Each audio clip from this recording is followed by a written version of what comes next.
Ito na yung AC namin guys, yung split AC namin na indoor unit aming tinanggal para linisin. Dahil kung makikita nyo guys, sobrang dumi na. Kaya nga yung ano niya, yung lamig niya, hindi na stable yung lamig. Parang abnormality na yung lamig, hindi masyado siyang malamig. Kaya tinanggal namin yung parts nito, yung electronics parts niya para linisin ng tubig, ng yung pressure gun na tubig. Kaya tinatanggal namin.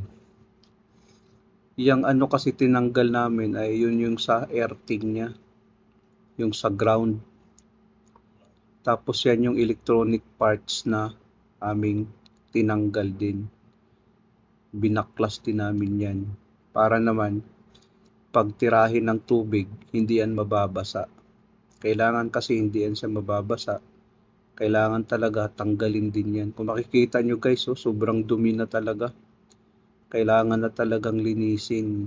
Pag ganun kasi guys, ang split AC natin, indoor unit, pag ganun nakadumi, kailangan na talaga yan na servisingan.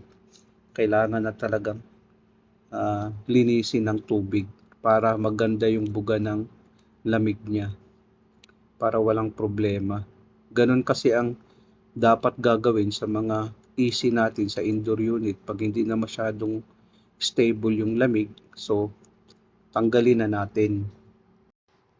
Ganun ang pagtanggal guys, tanggalin muna natin yung mga screw niya para naman matanggal natin yung electronic parts. Yun yung electronic parts nyo, tapos nilinis na natin. No? Ang paglinis naman guys, dapat gamitan natin ng water pressure gun.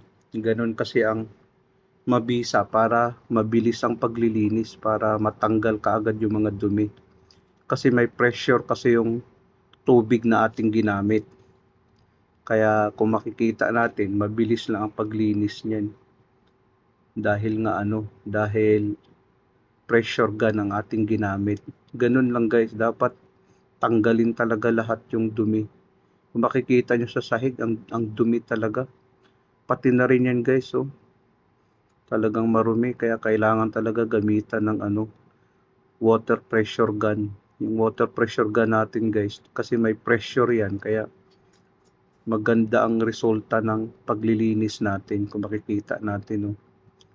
Ganun dapat guys, lalo na sa mga baguhan, kung mag-servicing kayo ng ganito, ganun lang, gumamit kayo ng water pressure gun sa paglilinis. Mabilis at mabisa kasi pag pressure gun ang gagamitin sa paglilinis, pati mapabilis din yung trabaho mo sa paglilinis. Ganun lang guys kung makikita natin.